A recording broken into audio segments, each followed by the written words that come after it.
Hey guys, welcome back to my channel. My name is Phoebe Ross. I'm an aspiring author on the traditional publishing path. I've got young adult stories in the query trenches. I've got young adult stories in the draft pile. And currently I have a women's fiction, delicious, wonderful, fun comedy about a Nashville bachelorette road trip. It's the most delicious thing I've ever worked on. I'm having a blast. And I did just share like a video aesthetic that you guys showed so much love for. Thank you so much. You made that procrastination worth the effort, because I really was supposed to be working on my outline for Preptober, and instead I made that video. So thank you for the support. I will link that up here. I am extremely excited to hear what everybody's working on for NaNoWriMo this year.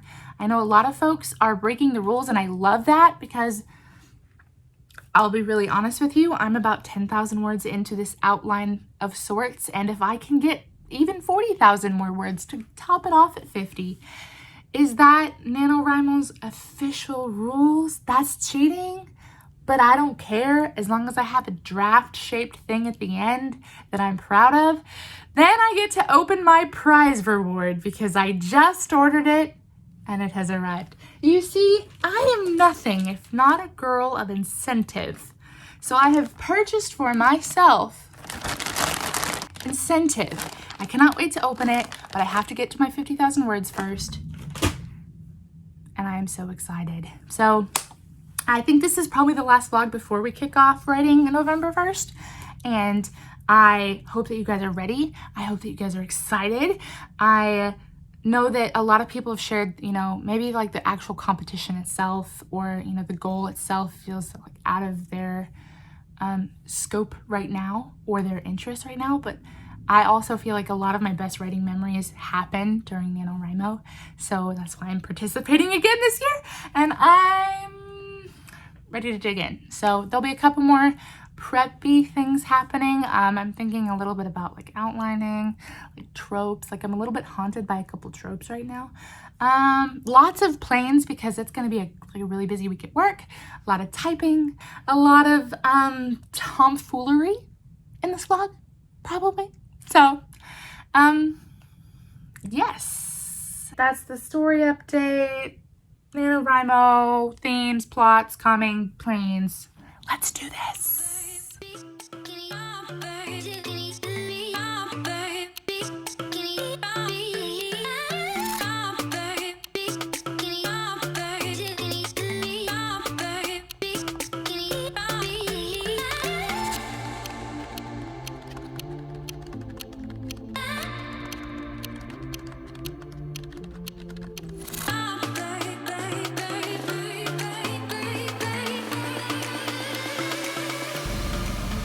So I promise I'm being safe. I'm literally just driving from my mailbox back to my house, but I'm having a really okay day. Like, I don't know, I guess I'm feeling some really precious nostalgia. Writing this women's fiction about these women going to Nashville, and I was, trying to decide how yeehaw are we gonna go, how Southern country. It's kind of been like a really comforting little nostalgia of like my childhood listening to 90s country in my car seat in the back of my mom's minivan, and just being a kid again, and spending a lot of time actually with my mom lately, and kind of going through some things from my childhood, and making space for this new life that we're living. And like, it's just been really comforting and sweet, while also being like silly, stupid humor and wild situations and drunk women and being an adult and having consequences. And it's just this unexpected little convergence of things. I've got to turn these off. Okay, well, an unexpected convergence of things. And I also got I wonder if I can turn this on. Is that worse? Is that substantially worse? Yes, it is. My NaNoWriMo winter chicken dinner package is here. So when I succeed in NaNoWriMo, look at that sunset. Wait a second. Are we getting out of the car now? When I succeed in NaNoWriMo, that's my treasure, my reward, and I'm And just come with me on this whole journey. Oh, I gotta get that letter. Whoop. Come with me. Look at this. This is like my home. This is my life. It's just sweet, okay? I promise I'll check in more with more writing stuff soon. I've been thinking a lot about tropes and stereotypes and just when it works, when you flip it on your head. I really feel like, as a girl who grew up in East Tennessee, 4 hours away from Nashville, the cowgirl bachelorette party, like the rowdy cowgirl thing is like just very, very old. It's not cute anymore. It's not fresh. It's just, I wanted my characters to not have to do the cheesy cowgirl thing, because all my characters are also from East Tennessee. So like, why would they do this thing that they've all done 1,000 times? Except it's also very fun. It's still very fun. And it's like, if you're going to pick up a Nashville bachelorette book, a women's fiction book, like, you expect cowgirls. You expect Dolly Parton references. If you do not have 1 or 2 90s country lines dropped into the middle of your story, people are going to be disappointed. You know what I mean? There are some like expectations that I feel like exist. So I guess the moral of the story is I'm gonna make it very yeehaw. Comes another one. Whoop. There he is. Ah! That's one of mine.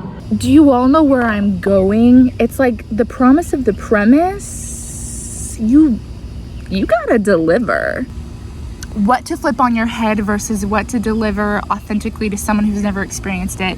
What would you expect from a Nashville bachelorette rom-com / women's fiction thing? What are those things that I can't avoid just because I'm used to it? Well, if somebody goes to Disneyland, Disney World every day, and I have never been, I want them to tell me everything about Disney World. I want to experience it all with fresh eyes. Just because it may not be fresh to them doesn't mean they can't deliver it in a fresh way to someone who has no idea.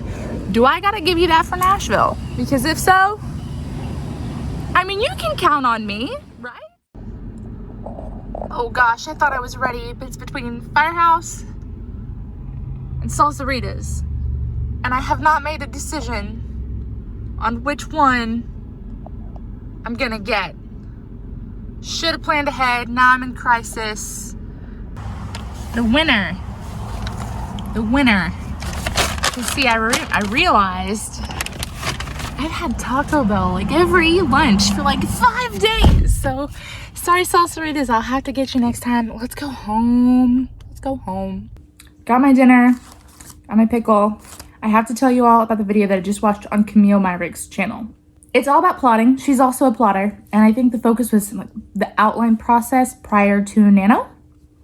And the thing that blew me away, even though it feels very obvious to me, like, she basically broke it down like, if A happens, B will happen. If A doesn't happen, C will happen. And it'll be because of E and F. If things go according to plan, the goal will happen. If things don't go according to plan, the stakes will happen. And it will be because of internal and external conflict.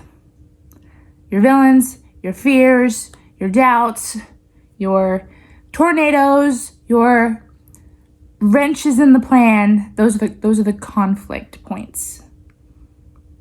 But the stakes is the part that she really hit home. The whole formula needs it. So like for my story, Kathleen, my wedding planner Kathleen, has to take these girls on this Nashville bachelorette trip. And if it doesn't go well, if it goes well, she keeps this wedding and she keeps the money.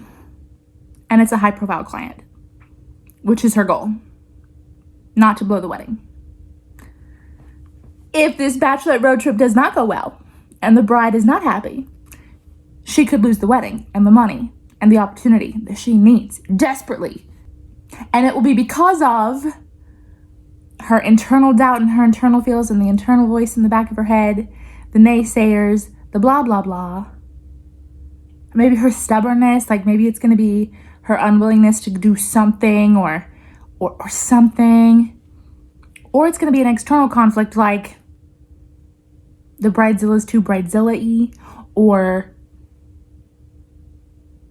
I don't know what it is, because she's not really a Bridezilla. I don't know. Just anyway, thank you, Camille, for giving me that formula and for doing that whole video. I've been working really hard on my outline, and it's because of you. So go check out her video. I'm going to put it down below. So technically my lunch break for the day is over. However, the big planes, like the big fighter jets, are training today, and they've been training all week, and I've missed them every single time they fly over.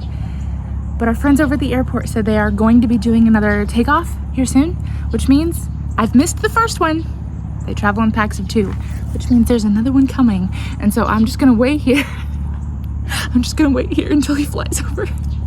Because they're my favorite. I mean, obviously, besides the little planes, love the Pistons, love a prop plane, but come on, I'm so ready. This saga, the saga of the fighter jets continue, because you see, I went back inside. I'm updating the video. I'm creating a video saga now. I ran back inside, got some work done, and then we hear vroom, fly over, and Deb goes from across the warehouse. So we're running, and they're gone. That's not him. That's not him. That is some real malarkey. No fighter jets. They keep flying over. I will have my time eventually. Oh, there he is! Oh! Come back!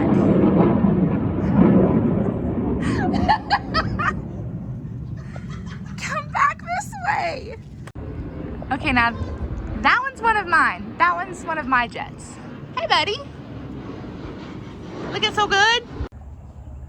We've roped in Justin now. Justin? It sounds like they're going that way. No, they went that way.